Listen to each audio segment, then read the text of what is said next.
Welcome to TechRaptor. My name is Andrew Stretch, and I'm here today with Jamie Van Doren, the CEO and founder, I believe, of NeverEnding Inc.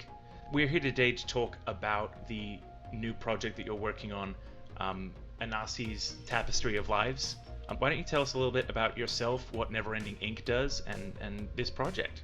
Yeah, absolutely. So I am not your typical tech founder. I am mixed race Latino. I'm gay. I grew up in pretty extreme poverty. In fact, my mom is intellectually disabled and my stepdad was a drug dealer. I dealt with a lot of bullying, abuse. At 13 even, I spent almost a year homeless. NeverEnding, my team and I are developing a new content generation and sharing platform. My background kind of fits into that, because when I first got on social media, I was kind of all excited to create a new identity. I was excited to put myself out there. And then I discovered, whoa, I don't actually like putting myself out there. So this whole platform that we're developing is to give you a whole new way to create and share content without you being front and center. So essentially, how it relates to TTRPGs is it's a way for you to take your D&D adventures, your Pathfinder adventures, Cypher adventures, whatever, Call of Cthulhu, and turn those into webcomics or even animated videos. Or to take some of your main characters from those and use them as avatars for streaming. So that's kind of the main thing that we do. We've made a little detour into TTRPG publishing, and that's in part because this is a space that we play in. We've been developing some really fantastic relationships in this space. So what was really the spark that pushed you to think like, yeah, let's publish this? Yeah, absolutely. So growing up, unsurprisingly, like a lot of BIPOC people, mixed race people, I didn't see myself in the video games that I played or the movies that I watched. And so that's been a premise for NeverEnding as a whole. And as we started kind of looking at the avatars the characters that you can create in our app, we started doing some internal writing around those. And as I started to talk to people about this, we got people who were just really interested and were like, wow, I would love to create a character for that book. And I realized we have an immediate opportunity, like an opportunity right now to let these authentic voices be heard, these minority and marginalized voices be heard, and to give game masters, every game master, the tools to make their world more colorful, more representative, more inclusive.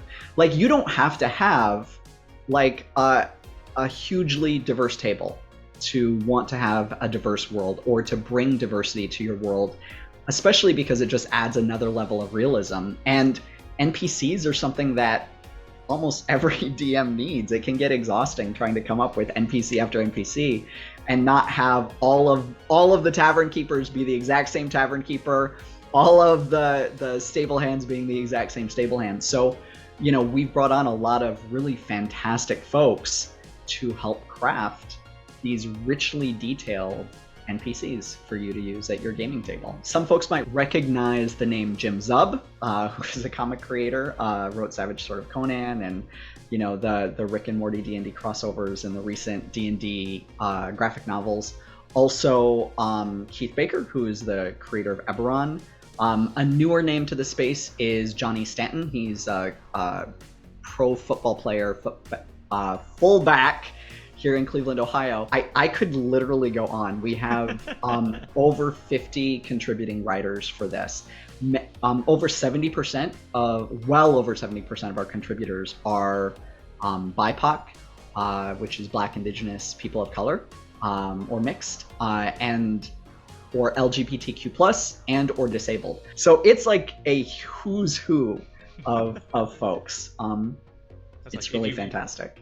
If you can go to your own tabletop collection, chances are you'll find a name somewhere that we'll find. Or if you have an ESPN connection, apparently. Yes, absolutely. 100%. What was it like connecting with and sourcing all of these people? Yeah, so we wanted to specifically make sure that we had space for smaller creators. So we actually reached out to a lot of smaller creators first. This helped us kind of work out some of the kinks and make sure that our communication was clear, that we had a way to track all things and make sure everything was really professionalized. And then I kind of took my shot and I reached out to some folks Like I said, we've been developing some relationships in the tabletop role-playing game space for the last couple of years. So, but I still did not expect people like Jim Zub or Keith Baker or even Johnny Stanton or Tanya DePass or Jasmine Bullard to say yes. They have all connected with the goal of this book. Where was the leap from book to interactive app and voice acting for everyone? Where did that take place? That took place pretty early on. These intro monologues are just so fantastic. And so the thought was, imagine if instead you could just play a monologue on your phone or on your tablet. Hello. Welcome to Nightshade's Nook, home of forbidden knowledge and arcane oddities. You get away from that horse boy! You give him one more apple, and you'll have slag duty, muck duty, coop duty for a week! Being able to play that for your players so that they get a sense for kind of the mood of that character. There so much comes out of the voice. A lot of this has evolved into not just providing a really fantastic group of supplements and resources, but to provide a space for creators to shine. And so I'm loving that we have this great opportunity to do that. And I can tell you these voiceovers are fan-freaking-tastic. Like, they're so good. They're so good. Everybody is going to just fall in love with these characters just based on the voice. It's so good. When can people expect to be able to get their hands on this? How can they go about that?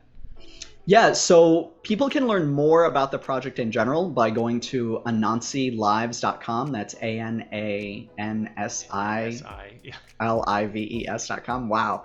Don't ever make me spell that. We'll put all the links down in the description below as well. So, yeah. Just check that out if you're interested. And then it's also coming to Kickstarter. September 27th is our target launch date for that. Mm-hmm. Where can people find you in social media? Yeah, all of our socials are at BNeverEnding. So that's BE NeverEnding. I'm not going to try to spell that. I don't know. Link down below. It's all good. Yes. And then BNeverEnding.com is our main website that tells you more about what it is that we're doing. And BNeverEnding.app is our app where you can make characters as well as import those characters into scenes. And soon we'll be able to use those characters that you create to like stream as an avatar, just like me, but instead of me, a tiefling with warrior. Big horns or something, right? Yeah, we've got a lot of really cool tools coming. The animation engine is something that we're still working on, and I'm really excited for when you can start posing these characters and everything, and that'll be cool. Fantastic.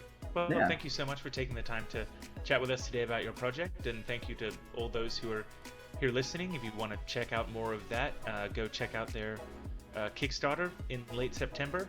And until then, have a good day. Thanks.